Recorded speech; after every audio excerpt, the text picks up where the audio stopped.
पिछले वीडियो में आप लोगों ने पढ़ा था अभी तक अल्कोहल का मेथड ऑफ प्रिपरेशन और इसका इंट्रोडक्शन। आज हम लोग पढ़ेंगे physical properties and chemical properties. Physical properties में कुछ पॉइंट्स हैं, जैसे कि पहला पॉइंट ये है कि जो जितने भी हमारे अल्कोहल्स होते हैं वो लिक्विड होते हैं, लेकिन अगर हम हायर फैमिली में चले जाएं, मतलब एल्किल ग्रुप में कार्बन आइटम बढ़ा दें तो ये सॉलिड फॉर्म में पाए जाने लगते हैं। इनकी स्मेल अल्कोहलिक होती है और ये वॉलेटाइल होते हैं। ठीक है। दूसरी बात ये है कि ये पानी में आसानी से घुल जाते हैं, मतलब वाटर सॉल्युबल होते हैं। कैसे? जैसे मैंने यहाँ पे दिखा रखा है आप लोगों को कि ये हमारा अल्कोहल का मॉलिक्यूल है और ये हमारा वाटर का मॉलिक्यूल है। तो यहाँ पे हो क्या रहा है कि अल्कोहल के मॉलिक्यूल का H और वाटर के मॉलिक्यूल का O, या वाटर के मॉलिक्यूल का H और अल्कोहल के मॉलिक्यूल का O, इनके बीच में इंटरमॉलिक्यूलर हाइड्रोजन बॉन्डिंग होती है और इसी इंटरमॉलिक्यूलर हाइड्रोजन बॉन्डिंग बनने के कारण ही ये अल्कोहल वाटर में सॉल्युबल होता है।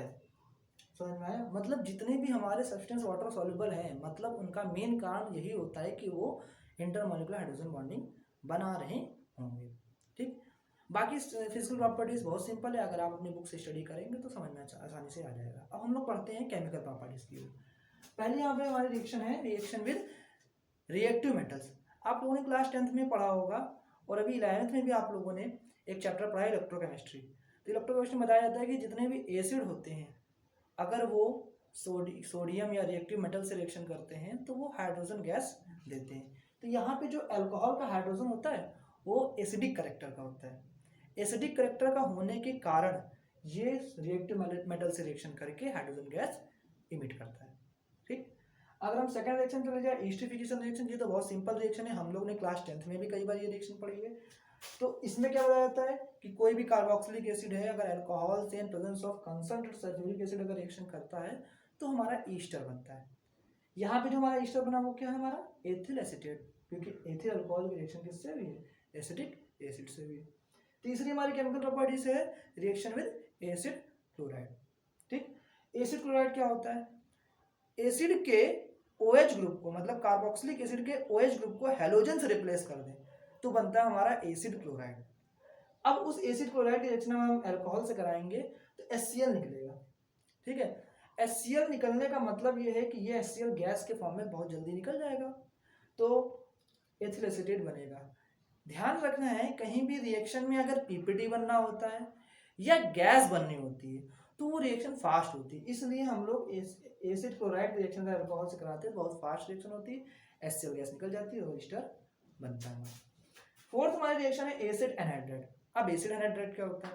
तो कार्बोक्सिलिक एसिड आप दो ले लो या सिंगल कार्बोक्सिलिक एसिड ले लो और इसको आप हीट करो, गर्म करो तो वाटर का मॉलिक्यूल निकल जाता है, तो जो बचता है वो हमारा होता है एसिड एनहाइड्राइड। उस एसिड एनहाइड्राइड के रिएक्शन अगर हम अल्कोहल से करा रहे हैं तो इसमें हमें ईस्टर मिलता है और साथ में एक कार्बोक्सिलिक एसिड भी मिलता है। फोर्थ रिएक्शन हम कराते हैं इनऑर्गेनिक एसिड से रिएक्शन। इनऑर्गेनिक एसिड जैसे कि हमारा नाइट्रिक एसिड, सल्फ्यूरिक एसिड, ये इनऑर्गेनिक एसिड होते हैं।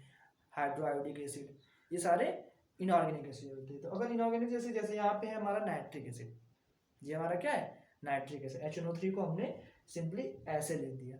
तो नाइट्रिक एसिड से जब रिएक्शन कराएंगे तो हो क्या रहा है यहाँ पे कि इसका H और इसका OH मिलके H2O का मॉलिक्यूल निकल जा रहा है और बन रहा है हमारा एथिल नाइट्रेट। वैसे यहाँ भी सल्फ्यूरिक एसिड H2SO4 होता है, उसको ओपन करके ये लिख दिया। ठीक है। अब इसमें क्या करेंगे? रिएक्शन जब कराएंगे तो क्या होगा कि इसका OH और इसका H निकल जाएगा और हमारा बन जाएगा H2O मॉलिक्यूल। ठीक है। यहाँ पे एक प्रॉब्लम ये है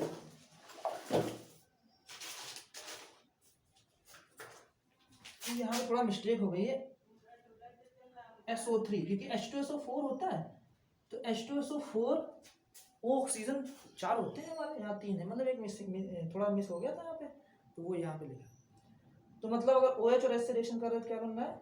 H2O मॉलिक्यूल बन जा रहा है और ये हमारा क्या है? एथिल हाइड्रोजन सल्फेट इसका नाम है।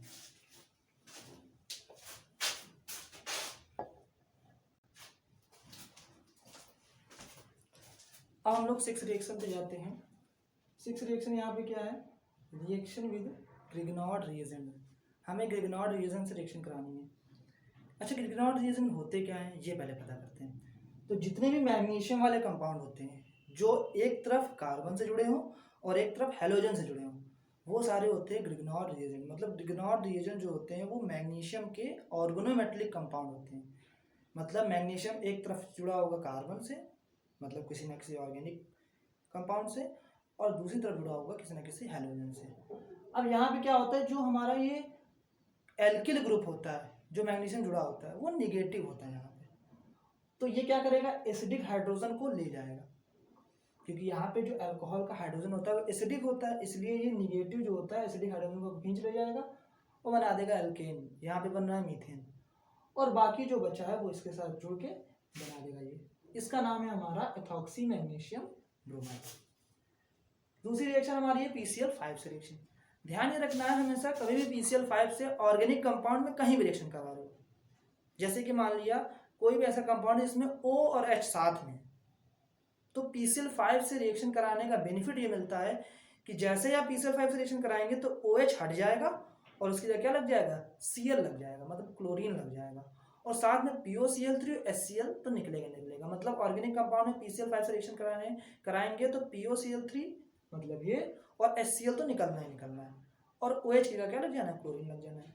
वैसी ही वर्किंग PCl3 के साथ है, वहां भी क्या होता है, OH की जगह क्या लग जाता है, Cl लग जाता है। बस यहाँ पे क्या ध्यान रखना है कि PCl5 में बनता है POCl3 HCl, PCl3 में बनता है H3PO3 फॉस्फोरस एसिड।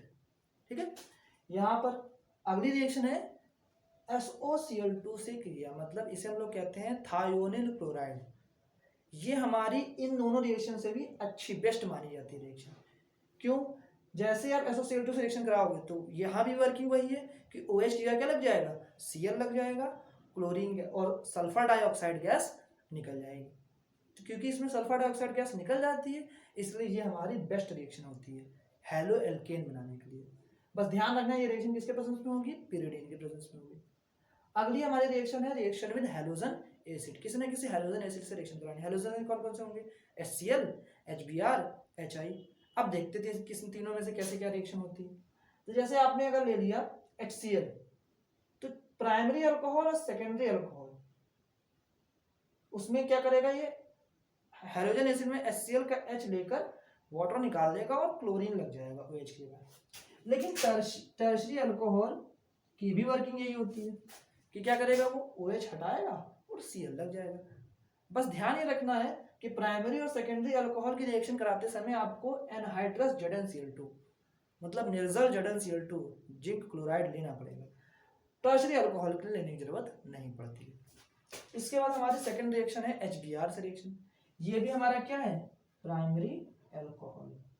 तो प्राइमरी अल्कोहल की HBr से रिएक्शन कराने के लिए हमको कंसंट्रेटेड सल्फ्यूरिक एसिड की कुछ बूंदें डालनी पड़ती है और स्ट्रांगली हीट करते तब जाके हमें क्या मिलता है, इसका ब्रोमाइड मतलब ब्रोमो एल्केन मिलता है। अगर इस प्राइमरी की जगह सेकेंडरी अल्कोहल ले लो या टर्शरी अल्कोहल ले लो तो फिर आपको केवल HBr लेना है, साथ में आपको कंसंट्रेटेड सल्फ्यूरिक एसिड लेने की जरूरत नहीं पड़ती उसमें। अगला हमारा है HI मतलब हाइड्रोआइडिक से क्रिया। यहाँ पे दो टाइप से रिएक्शन होती है हाइड्रोआइडिक एसिड से। पहला, अगर केवल HI से रिएक्शन करा रहे हो तो स्ट्रांगली हीट करना पड़ेगा तब जाके आपको आयोडाइड मिलेगा, उसका मतलब एल्किल आयोडाइड मिलेगा। लेकिन अगर आपने कैटलिस्ट के रूप में ले लिया रेड फास्फोरस, अगर रेड फास्फोरस आपने ले लिया तो फिर आपका क्या बनता है, एल्केन बनता है। मतलब ये आपका एल्केन यहाँ पे बनेगा, एल्किल आयोडाइड नहीं बनेगा यहाँ पे। तो HI की दो टाइप से रिएक्शन है, दोनों आपको ध्यान रखनी है। अगर रेड फास्फोरस लेना है तो फिर एल्केन बनेगा, और अगर आपने स्ट्रांगली केवल हीट किया है तो आपको आयोडाइड मिलेगा।